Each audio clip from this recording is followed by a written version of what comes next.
So humans are not the problem. That is the formulation that somehow humans will always screw it up. That's actually not true for the last 12,000 years. Have humans screwed it up particularly well over the last couple hundred years? Absolutely. But that is an exception to the last 12,000 years where humans by and large have, even in complex societies, have supported forms of biodiversity that have been made their society sustainable.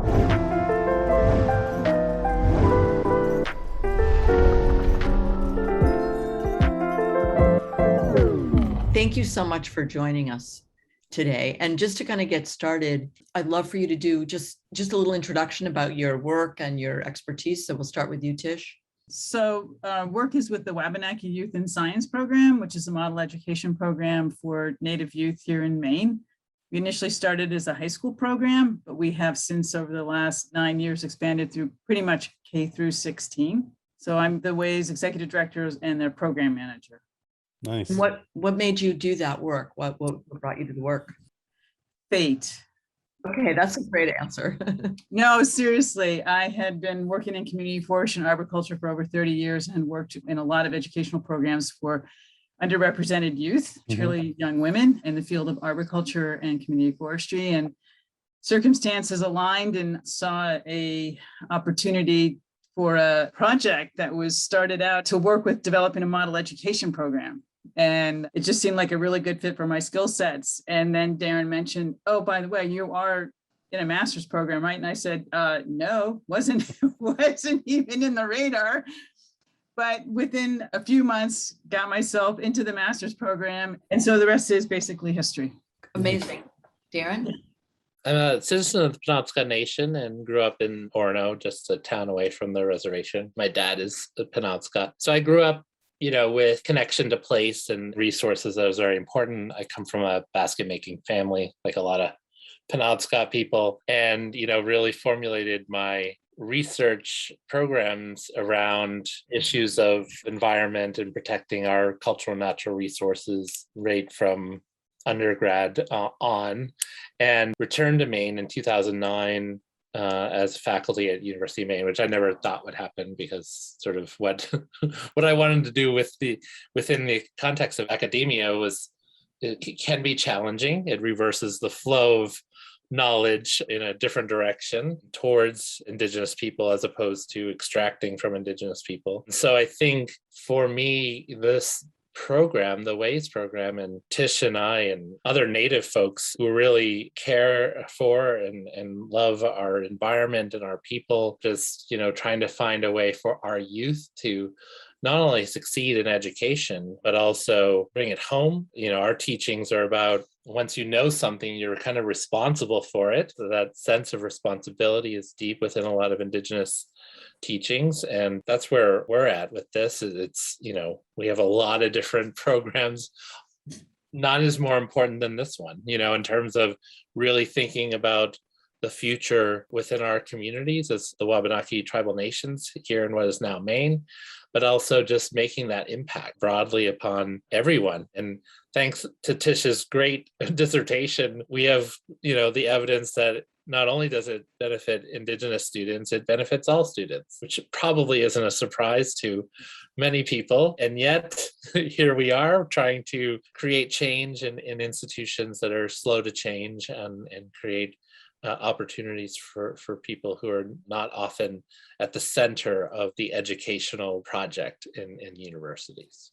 So in, a scientific method, you're thinking about universal principles when you're teaching physics to people. You're talking about, one frame around what is the known world. And then when you're teaching Native beliefs, you're talking about a different frame of the known world. So is there an intersection between the two? And that originally, I think I'd read an article where you were talking about this thinking about the environment from the perspective of a Native perspective, as opposed to, I don't know what you would call the other perspective. I thought that was interesting and maybe a different way for all of us to think about it.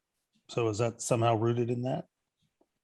Yeah, I mean, I think we've been greatly inspired and mobilized because it comes out of Wabanaki people and communities and language is this framework called two-eyed seeing that Albert Marshall, he's an academic as well, who's a Micmac Mi'kmaq person from Eastern Canada, but we're connected, that those concepts are shared across our tribal nations. And I think I'm always struck by within our epistemological frameworks as Wabanaki people, this idea that we assume an integrative approach. We assume that more perspectives, for him, the two eyes seeing, the Indigenous and Western science, seeing that there's enough overlap that creates a kind of stereo view of the world, but also there are differences, that and the differences can be strengths. So, and I think that's, one of the calling cards of the 21st century educational and science environment is that, NSF calls this convergence, right?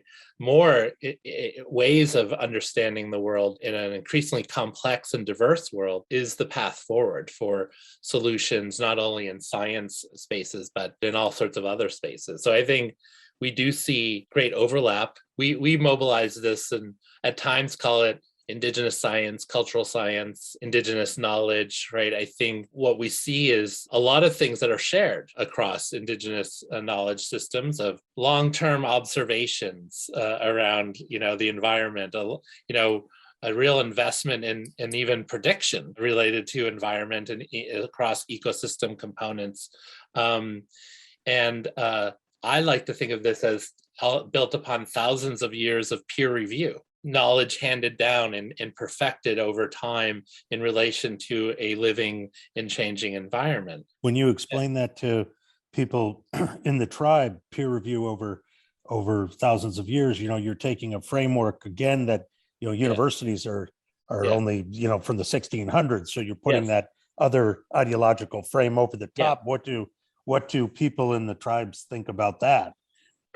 Well, I'm not speaking to people in the tribes. I'm speaking to you right now. Okay. So I don't mobilize that, but we do talk about it, in these ways that, the knowledges are very self-consciously built upon past observations of many, many generations. That's, I call it, the label peer review is the one to capture your imagination, but it is very much a notion that these are living and passed on, forms of engaging and knowing. And also the mobilization in the wake of colonization, right? Where these are knowledges extracted, taken from us, prevented from being practiced, all the things that have created the traumas around our knowledge systems, our children being taken out of our community, all the things that have been meant to disrupt this. This is also forms of healing and reclamation that are so critically important to our tribal communities. Sorry, I have sort of the opposite of Jesse's question, which is where we're at right now in awareness, global awareness, or some awareness around the devastation, climate crisis, all of that. How important it is that we need to reach into Indigenous populations around the world that have been, as you said, predictive, talking about this for thousands and thousands of years, and perhaps some of the, not answers, but some of the solutions perhaps have already been passed on, and how we need to bring this forward. So kind of the opposite, like the rest of society needs that. And so what do you feel like, are we accelerating right now? Is the need for understanding of Indigenous cultures with regards to climate and the earth and Mother Earth and all of that, are we accelerating in a way that you feel is fast enough? And I'd love to hear your perspective, both of you, on right now where we're at. I want to hear Tish's answer on this as well, but I'll take a first stab at it. I think this juncture, recognizing that we're in a climate crisis, and as people gather in Scotland in the next few days, how we think of the role of Indigenous peoples and knowledges and frameworks are critical. I think what we know to be the case is that it cannot be a perspective from Western science that sees like, oh, we really screwed things up. Let's now extract a solution from Indigenous people. But really, if we look at globally, the the climate justice activism that is having impact around the world is led by Indigenous people. That is no mistake. That Indigenous people, right, controlling 5% of the world on 80% of the world's biodiversity, not a mistake. So there has to be a recognition of the leadership and authorities by Indigenous people and a reconception not only of the knowledge frameworks, but the governance and values frameworks. And this is the hardest part, honestly, because we can, people are interested in Indigenous people's knowledge. They have been since the creation of anthropology and beyond that. I can say that as someone with a PhD in anthropology, but it was always a form of extraction and reconsideration into other values frameworks. I think it's hard to separate out the knowledge systems from the values frameworks. And these are the things that are different about Western science and Indigenous science, that the responsibility to the thing, to know about it, creates that bond and responsibility. And we see that as value added for all. So I think you can't take one without the other one being serious. A devotion to nature and protecting it. Yeah. And the connection, right? A responsibility, it's like the classic rights-based versus responsibility-based frameworks of justice. I honestly do think that sea change and taking that seriously in terms of governance. What does it mean to govern like Indigenous science and knowledge systems matter is really one of the trickier things that, and I want to hand it over to Tish, because I think that's what even our Western scientists get out of engaging with our program. Our partners are, transformed themselves, the experts that we bring in on the Western science side. Tish, you're dealing with these young minds who come in that you're teaching, and, what is their perception of who their neighbor is? It's like my neighbor could be the person next door. It could be a person who lives in the city. It could be the people in this tribe. It could be the greater world. How do they think about their place in the world? So, that's kind of a loaded question and kind of a lengthy question in the sense that most of the work that we do is within our Indigenous community. And, that is the central community. I think the challenge comes in when you're working with non-natives to understand that sense of community, and what Darren was saying with, thinking about this as a whole and collective rather than, who's your next door neighbor and, what are they doing and how are they impacting me? It's thinking of as a collective. And so trying to change that ideology is really more the challenge than, working with these young minds, because I'll be honest with you, the work that we've been doing with our WAYS program, our Native youth have said repeatedly, first of all, it's very empowering for them because they understand both views.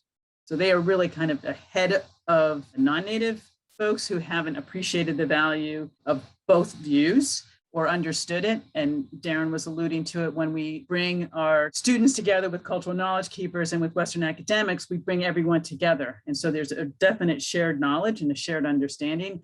And not only, we originally thought that this was going to benefit the students, but we realize now it's also benefiting the Western science folks to understand how, as a collective, this is all connected and you can't silo it. So, it's breaking down those barriers that are the challenge, but our Native youth have been really empowered by what we're trying to do. And it has given them a confidence level as well to even challenge some of the faculty at the University of Maine, which is really exciting because that's what needs to happen. And if we're going to create change, their voice is incredibly important, definitely more important than me, maybe not more so than Darren, but it's just really important that they do bring this to the forefront with their voice. When we say bring it to the forefront, is that a meeting with the faculty? Is that a conference where you exchange views, people speak? Like, how do you bring these ideas to the forefront? What I was personally referring to were just a couple of our students that have been working with our WAYS program that have asked the faculty directly in the class. The work that I was doing and that Darren was doing, when we were trying to create transformational change within the post-secondary education, we are working within specific classes with specific faculty, with specific cultural knowledge keepers to create that change, to provide that momentum. Would it be great to have a larger platform? Absolutely. Darren's working on a larger platform. I'm working on a smaller platform with our students on a one-to-one to create that change. But what's exciting is the fact that the students are creating that change too. And they're having a voice in all of this to say that this is what we need to do. And how does they express that? Like, what is a one-on-one and what is the manifestation of that? So you said you're working one-on-one and to create change. What does that look like? How might that show up in an individual young person? Well, I mean, with us, our WAYS program provides a long-term continuum for our students. So they're getting on a yearly basis, but we have a multi-pronged approach where we have earth camps, we have mini camps, we also have internships. And all of those programs and opportunities for our students brings Western science and our cultural knowledge keepers together. And so instead of working separately, when we're at Earth Camp, we have everyone together so that knowledge is shared.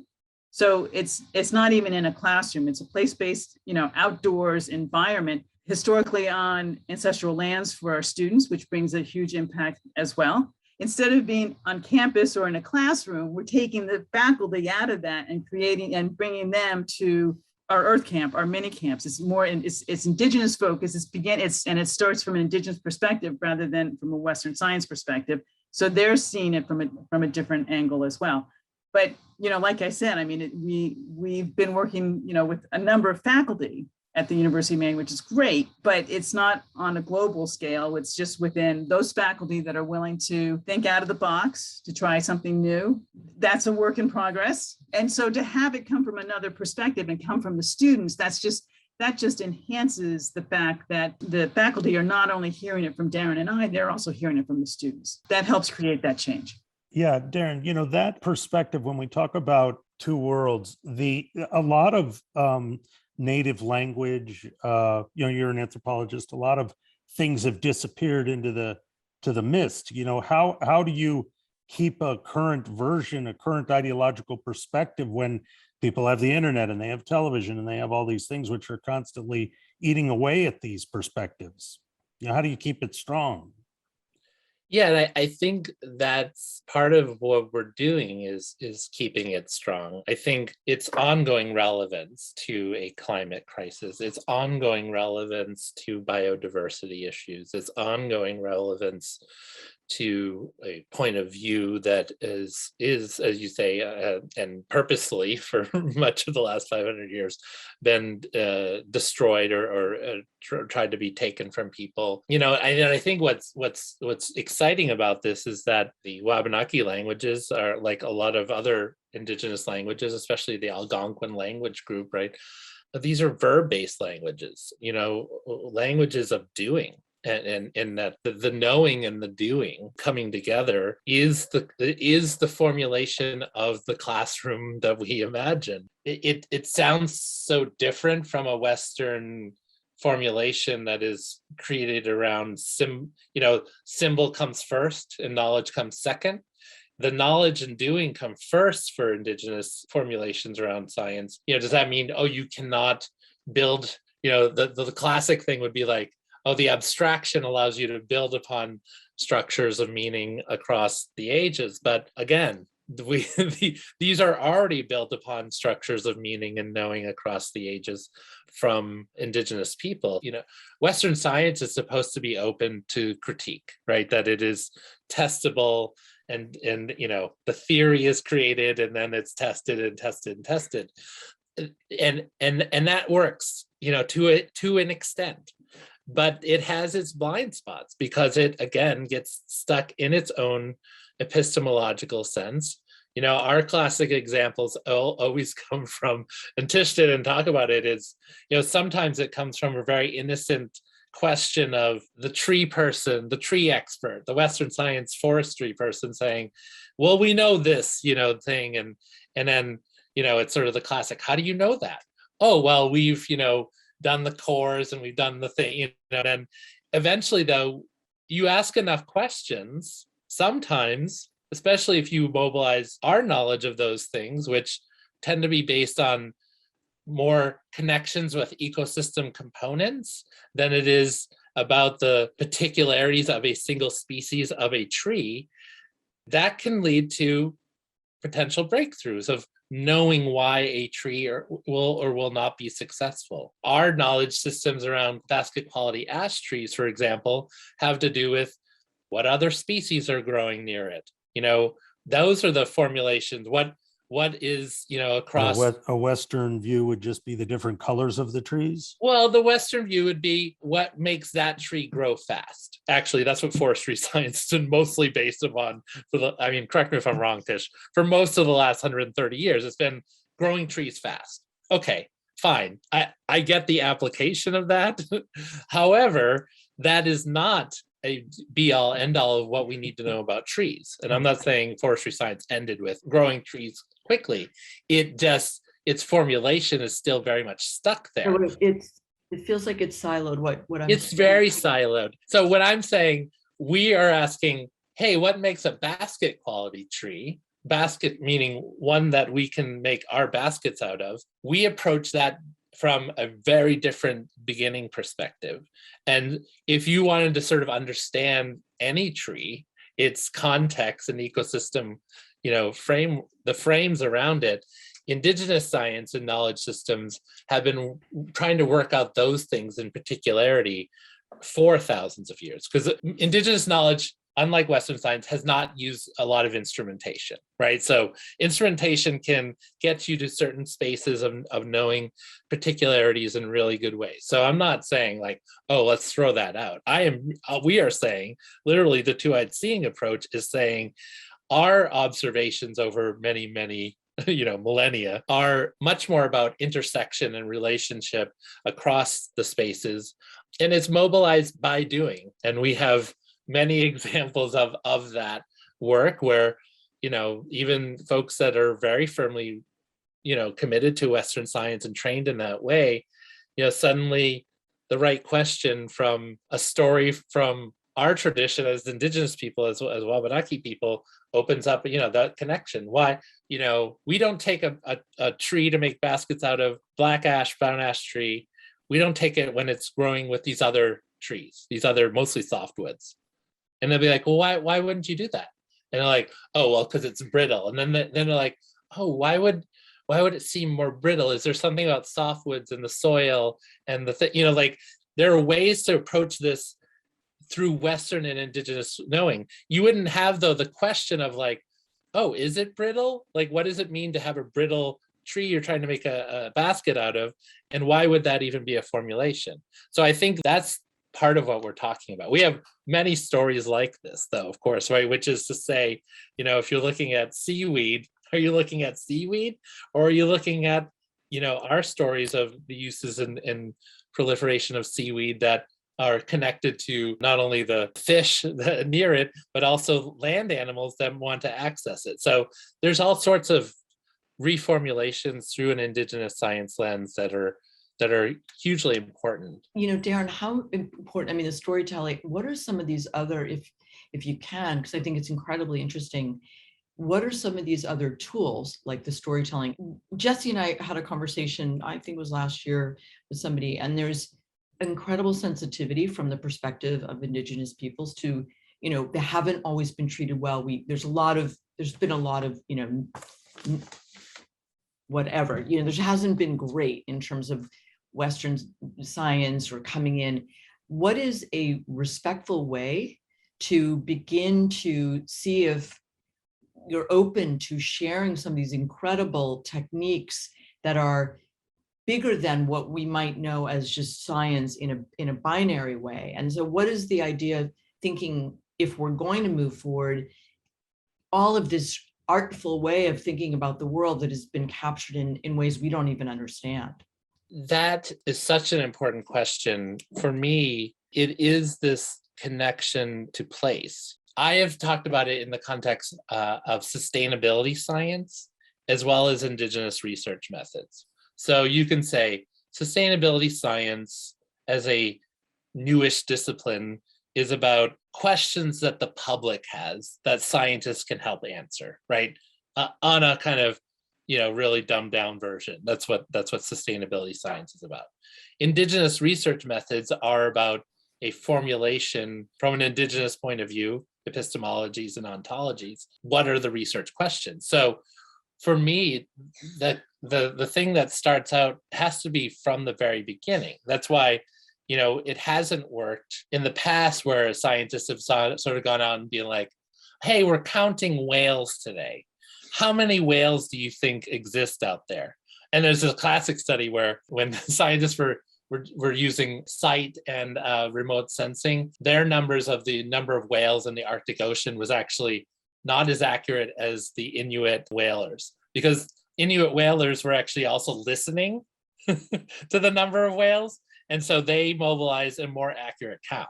But that, even just the notion that we're just out there counting animals, why are we counting animals? And why is that a question? That's where the research question itself has to be co-formulated.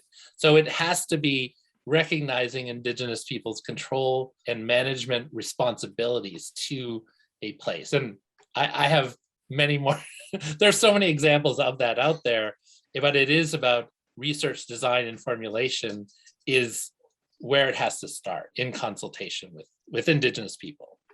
So, me and Priscilla did a job, where we were in a mine in South Dakota, and it had been mined out, I think, in the 30s. And before they dug down into the mine, they would just shear off the side of a mountain, and you look at it and it's just like the day it was sheared off, because it's going to take 10,000 years to cover that up.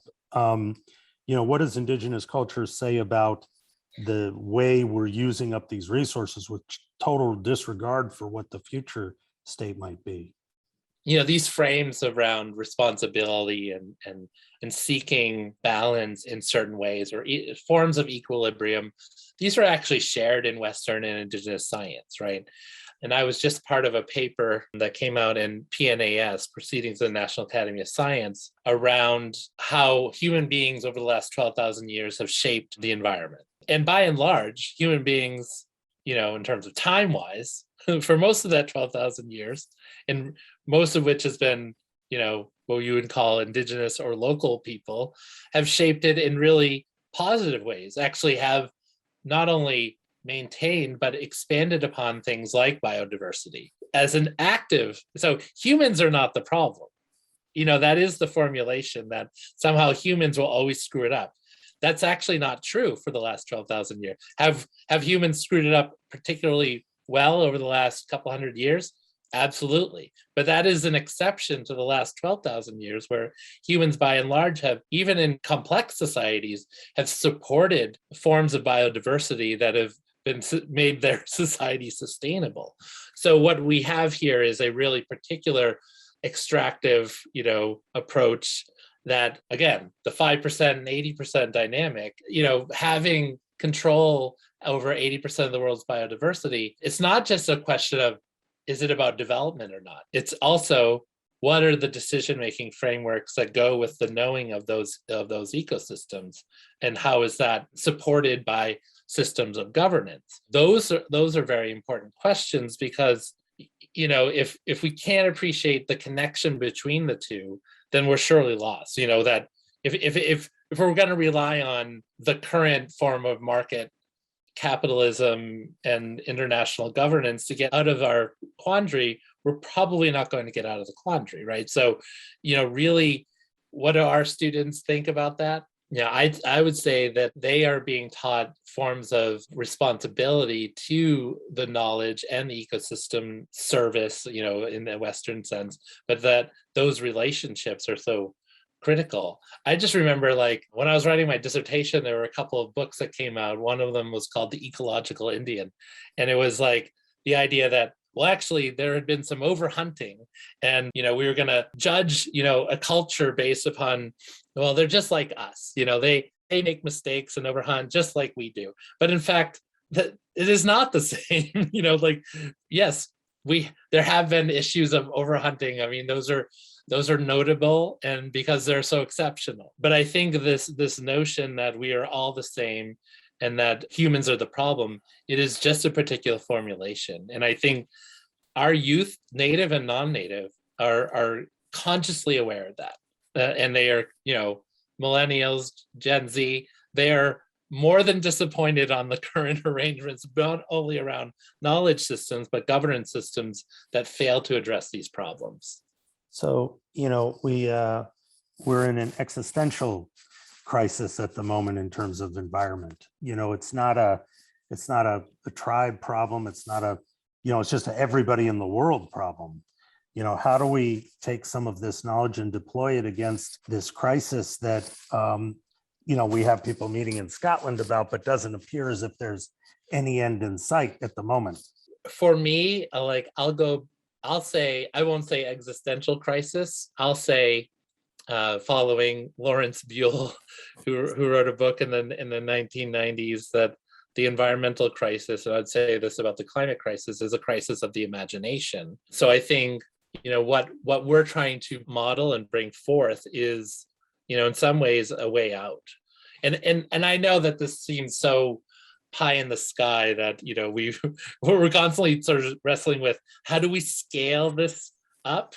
So Tish and I were, how do we get more faculty involved, therefore impacting more students, and that making sure this next generation brings together these forms of convergence and synergy around knowledge that will really impact decision makers in this next 20 to 30 years. But we also recognize that doing it well is not to rush it, because it won't make the impact if it continues to extract. So it has to be reformulated and co-constructed, but there's such a thirst for it out there, because I think, student and researcher and faculty alike recognize, the crisis, be that one of imagination or of your mere existence as an existential crisis. So I think, the answers are slower than people would want, but there is a thirst for them, which I think makes it, gives me the hope. In my opinion, yeah. In a way, you're developing curriculum. Will this curriculum just be taught at every, liberal arts college across, the United States, or do you see it as, like, where do you see this program going? Tish, you're smiling. What are you thinking? I'd be happy if we could just get to the University of Maine. But that being said, it's, in order to be sustainable, in order to really create that change, it does have to happen, I believe, from a lot of different areas, and not just from one, not just developing curriculum at the school, not just developing it in high school or in college. There's got to be other factors that are playing in, that are working together, because it's like a piece of material that's being woven, and it needs to be woven together. And that process is going to take some time. But I am focused on the school and the curriculum, and hoping that we can create that change there. And broadening out at some point, to high schools that have a higher, because we do not have a tribal high school here in Maine. So we have all our students go to public school, and it creates a tremendous amount of dropout. So if we can, create that environment to keep those students in school, that would be awesome. That would be a great first step for us, because right now that is a huge issue for us. So I guess once we have a model, I think our WAYS model is a really good model, but it changes the academic paradigm because of the fact that we are based on a long-term continuum, and that's just not even what Western science is. It's all internships are 8 weeks or 10 weeks, and then you go on to something else, because that's and not understanding the whole of it. So would it be helpful to have this on a more global perspective? Absolutely. But it's also, I think the bottom line is, what would be most helpful is for it to be sustainable. And that, I think, needs to be a slower process. And we need to work with a lot of other folks to make that happen. It can't just be curriculum in the school. It has to be other things too that come into play. It sounds like, well, first of all, again, we're looking for quick answers, which is antithetical to what you're all saying, which is, it's not, to solve these problems that have taken years, centuries, whatever, to create is not going to be, we're not going to be able to solve it in this sort of model that we're talking about. But I wonder, and I would love to leave with this thought that, I would hope that you're not the only two, that there are programs like this. I know of a few through an organization that we've worked with, Open Society Foundations. I know they've supported a lot of this work as well. And so we hope, and you would think that all over the world where there are, the increasing need for answers that are beyond what sort of, like we said, a binary science can provide, that people will be reaching out, and that, more and more we will be looking to another way of understanding, the world around us, and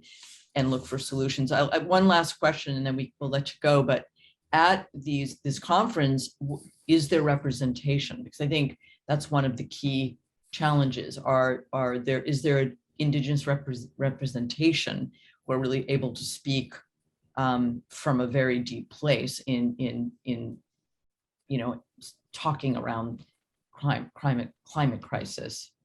You mean in Glasgow for the COP? Yeah, there's the sort of run up to the Paris Accords, and since then, the role of Indigenous peoples has been an open question. I think many of us are frustrated that it is not settled, that Indigenous rights are not core, nor are groups of Indigenous people considered sort of part of, the core decision makers. In some ways, are being, our Indigenous representatives starting, crafting some of the language. I think there have been more opportunities for that kind of piece, but I just know that by not centering Indigenous people, but by recreating the notion that this is a problem of the, north-south, global dichotomy, and not a kind of redefinition of equity per se, I think we will continue to struggle. And I think because of COVID, my sense is that a number of people from the global south and Indigenous people, many of whom don't have access to vaccines, quite honestly, are not able to attend. And because of that, others have boycotted. So it is not going to be shifted in this COP. Perhaps in the next one, we will see a more direct intervention around the rights of Indigenous people as a part of our response to the climate crisis. I think the formulation right now does not give me much hope at that scale of the problem. What does give me hope is the scales that we're talking about. In some ways, Jesse and you as well, Priscilla, talked about. We are not alone in this work. I mean, we mentioned two-eyed seeing. We're very connected to that work. But the work that SUNY ESF has been doing, great inspiration to us. There's groups in Hawaii we've been working with. There are Maori people I've been reaching out to. I mean, there are groups all across the globe that I think once scientists realize and policymakers realize that who support the scientists that somehow concentration of carbon dioxide in the atmosphere was not going to mobilize a global political effort, that didn't capture the imagination of people. They realized that there needed to be something beyond quote unquote science communication, but that science reformulation and a shift in its work is what's needed. That merely talking CO2 concentration or really even temperature rise does not make for the movement. What makes for the movement is this space of a new way of approaching it and a new system that I think Indigenous people are at the forefront and leaders of. When you look at, again, climate justice around the globe is led by Indigenous people. That is not an aberration. That is a formulation that will shift the entire debate. Thank you so much, both of you, for everything you're doing, the work you're doing, and we'll take you at your optimistic ending, which is I do believe that I think will scale, and I do believe that more and more, we're going to work towards this real justice. So, thank you so much, both of you. Thank you guys very much. Yeah, thank you for the opportunity. It was fun. I had fun. As you can tell, I love talking about these things. So it was fun. So much fun is a good thing. Yeah.